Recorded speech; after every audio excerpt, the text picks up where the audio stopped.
In the name of the Father, and the Son, and the Holy Spirit. Amen.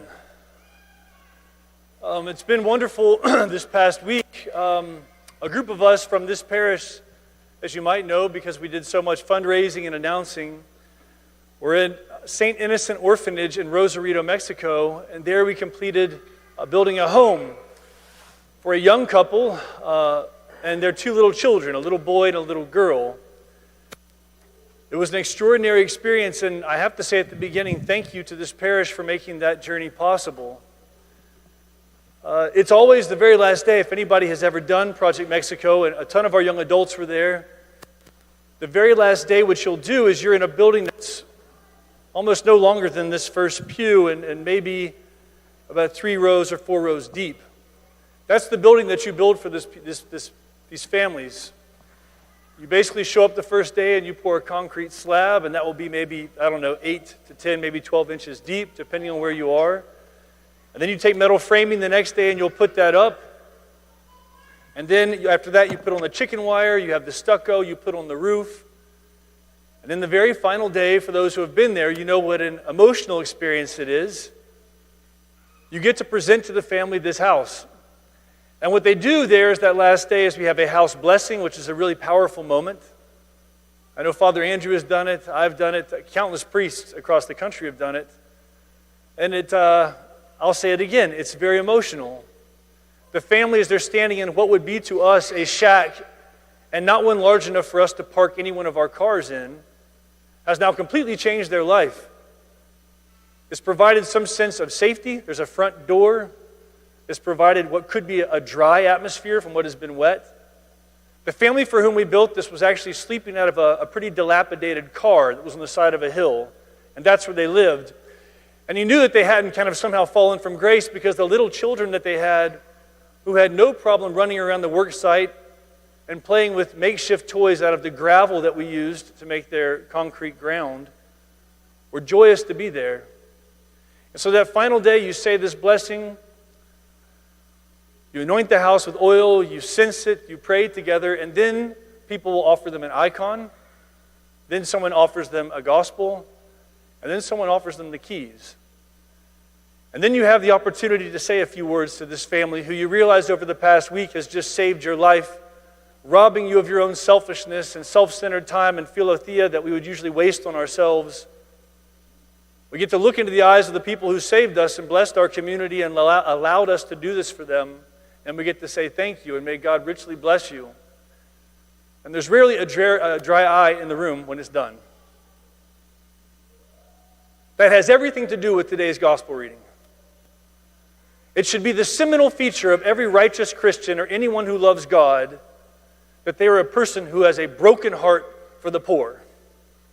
That they should be a person who feels nothing but compassion for the less fortunate.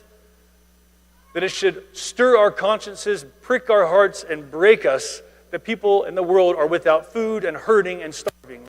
That people are not visited in prisons, that people are not visited in hospitals.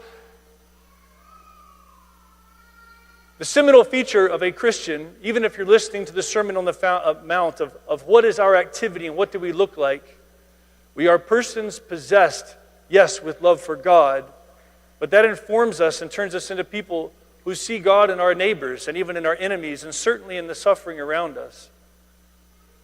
We are to be people who in all things and in all areas of our life exhaust ourselves to take care of the poor and the needy.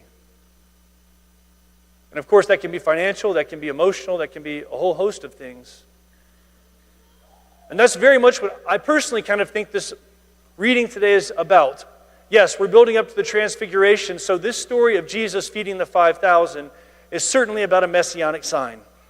It certainly should conjure in the mind of any Christian reading it what happens in Exodus 16 when manna falls from the sky and rescues a people who are lost in an arid and dry place and have nothing except their salvation in God who feeds them.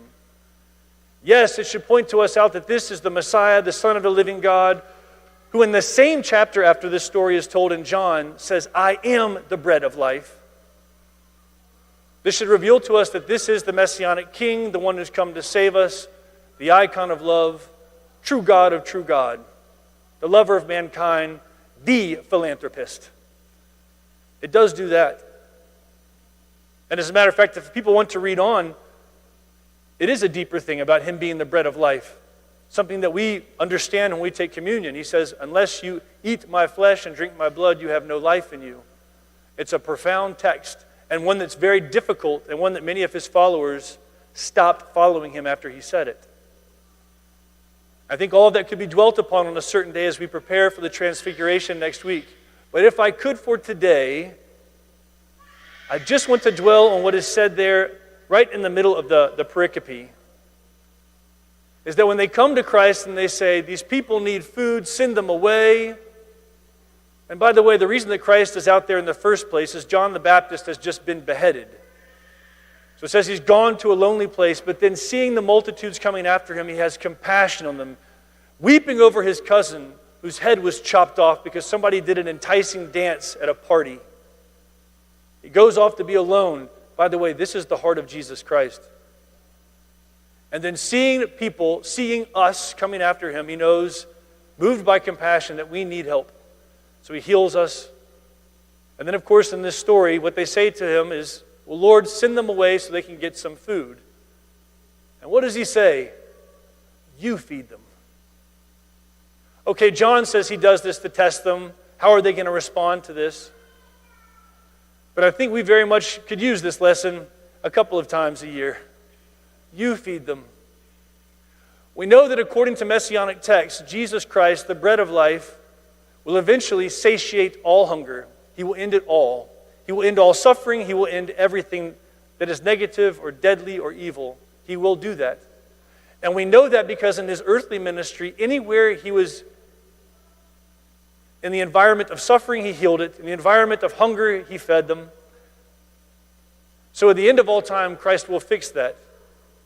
But it's also upon us to help inaugurate that kingdom in some sense. If we dare to call ourselves Christians, okay, he's the bread of life. Maybe we can be crumbs. Maybe our call is to help to inaugurate that by being people who are constantly worried for the world around us, constantly attending to the need and suffering of the world around us. James talks about this in his text, doesn't he? He says, what good does it do if we go to a person who is suffering and naked and in need, and we say to them, God bless you, be warmed, and we go about our day? He says, we've offered them nothing. We've provided nothing for their bodies. On this day, I think, yes, while we could dwell upon this great Messiah, who's revealed in this story of taking 5 loaves of bread and 2 fish and feeding these people, it could also be a day when we dwell upon that command of his to feed them. You feed them. That we might be people wherever we are seen, which has been the legacy of the Christian tradition, that visits those in prison, that takes care of the poor, that seeks to feed people who are hungry, to clothe people who are naked, and not as a hobby and not as something we do kind of on top of everything else when we have nothing to do on a Saturday, but who make it part of our being, a part of our day-to-day life. This is the mark of a Christian. Even in his Sermon on the Mount, the first thing he says to his followers, he says, when you do acts of mercy. It's before he talks about fasting, and even before he talks about praying. Do acts of mercy. At the very end of that house blessing, it was really a pretty powerful thing. We noticed the family has a little boy, about 2.5 years old. I think that's about right, isn't it, Alex? 2.5? And by the way, if the Summershield family is here, you should be very proud of your children. Alexis and Denise and Jacob spent pretty much every moment that they were not shoveling and putting up work and screwing things into walls, playing with those 2 children, exhausting themselves playing with those 2 children. I've often thought that after Mexico, they might not remember any one of us except the Summershield children who actually played with the children. But as the service was going on, something really profound began to happen, and there was a gentleman beside me from Anaheim, and he said it was too much for him. He said the little boy was kind of looking at all of us in the room, marveling at what had been done this week, marveling at these prayers of these Christians. And then he began to watch as we did this motion. And so the little boy began to copy us. And the guy said to me, and that they would see your good works and give glory to your Father who's in heaven. And he said, this is the whole call. This is what we're meant to do. We're meant to be people who live a life of love and humility and righteousness and purity and holiness. But the seminal feature of a person who does that is a person who cares for the poor. I think part of the reason that this parish is so wonderful and glorious is because this parish has taken the time at every moment. You know, they build a church, then they say, all right, how do we give back to the poor? They finish building the building next door, how do we give back to the poor? We get through COVID and they go, how do we give back to the poor? It's the seminal feature of this parish. And I pray that it's the seminal vision that we have moving forward, especially as we get kind of back to things after our indulgent summers, even if we're enduring the brutal heat out there. And then in the words of our parish council president, that we find ways to step outside of our bubbles and to feed those who are in need. To God be the glory.